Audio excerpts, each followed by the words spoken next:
Hi ESL2. So today we are going to be reading a persuasive commentary, a nonfiction article called Curfews, a National Debate. So before you listen to this reading, I hope that you guys already did the pre-reading vocabulary worksheet that I put in Google Classroom. So once that is finished, then you can go ahead and get started with this reading. So let's go ahead and get started. So in the summer of 1995, the District of Columbia passed a law imposing a curfew on teenagers. The law requires everyone under the age of 17 to be home by 11 p.m. on weekdays and midnight on weekends. Then they have to stay put until 6 a.m. the next morning. The law also prohibits drivers under 18 from driving in the district after midnight.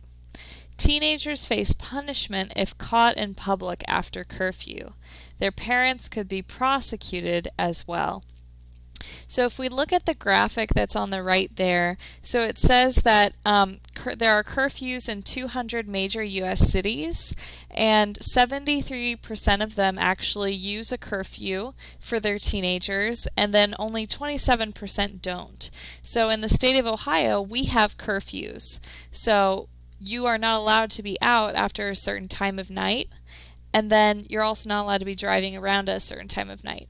So if you were pulled over by the police or by the cops, they would ask you why you were out, and you could get in trouble. So let's keep reading. In passing this law, Washington, D.C. joined what has become a trend. According to a report in the American Journal of Police, 146 of the country's 200 major cities impose curfews of some sort on minors. So minors means teenagers, people under 18. That's almost 75% of the cities. Curfews are one of the many misguided anti-crime strategies. Laws like these divert attention from the real causes of crime. The fact is that such laws are empty political gestures. They will do nothing to make our streets safer. It is absurd to think that any teenager who is selling drugs or carrying a gun would rush home by 11 p.m. to avoid violating curfew, or that this same teenager won't have a false ID. So by this time, we're hearing the writer's opinion. So the writer's opinion right here is that they don't think that curfews help and that they don't help crime. Okay, so let's keep reading. Certainly any crime that would be committed after midnight can be just as easily committed earlier. In fact, the most active period for juvenile crimes is from noon to 6 p.m. on school days. What curfews will do is wreak havoc with the constitutional right to freedom of movement. Curfew laws punish the innocent instead of the guilty. They put law-abiding teenagers under house arrest every night of the week. But it's not because they have done anything wrong, it is because of the crimes committed by others. Curfews criminalize normal and otherwise lawful behavior.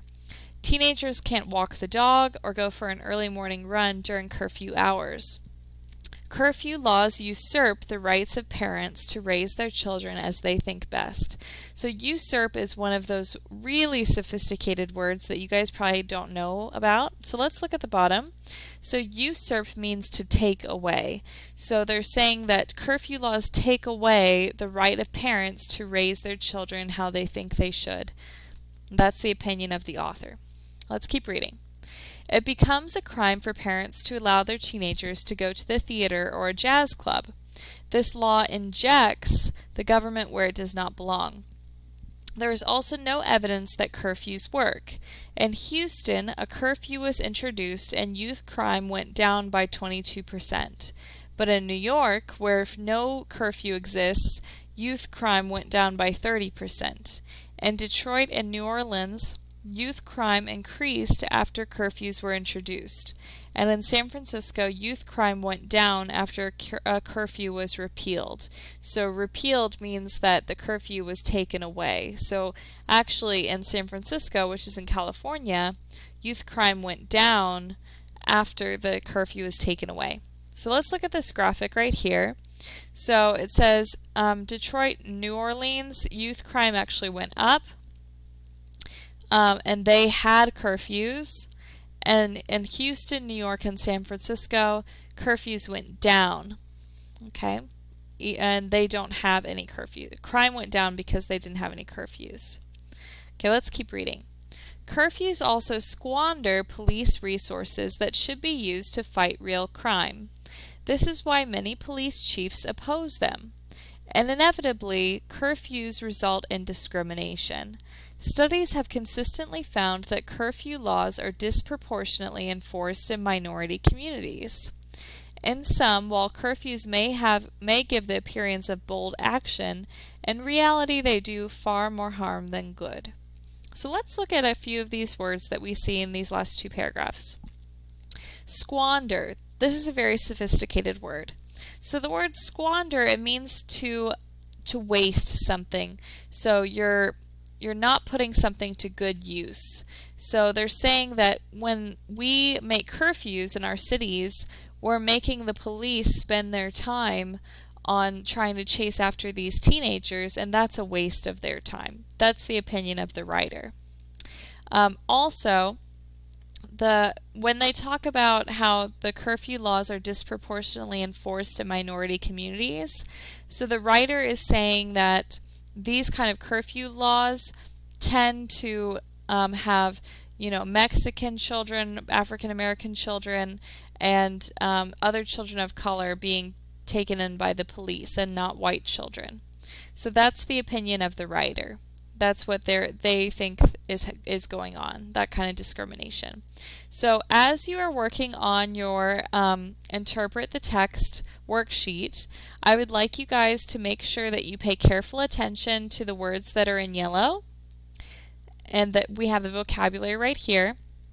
Also, please pay careful attention to the graphics, because in the questions you'll have to refer back to the graphics as well. Now, you can always listen to this again if you need to hear me read the story one more time, or you can read this on your own. And always remember, guys, you can comment or send me, you can comment on Google Classroom if you have a question, but you can also send me a message on Google Hangouts or send me an email. I'm here for you guys. We're almost there.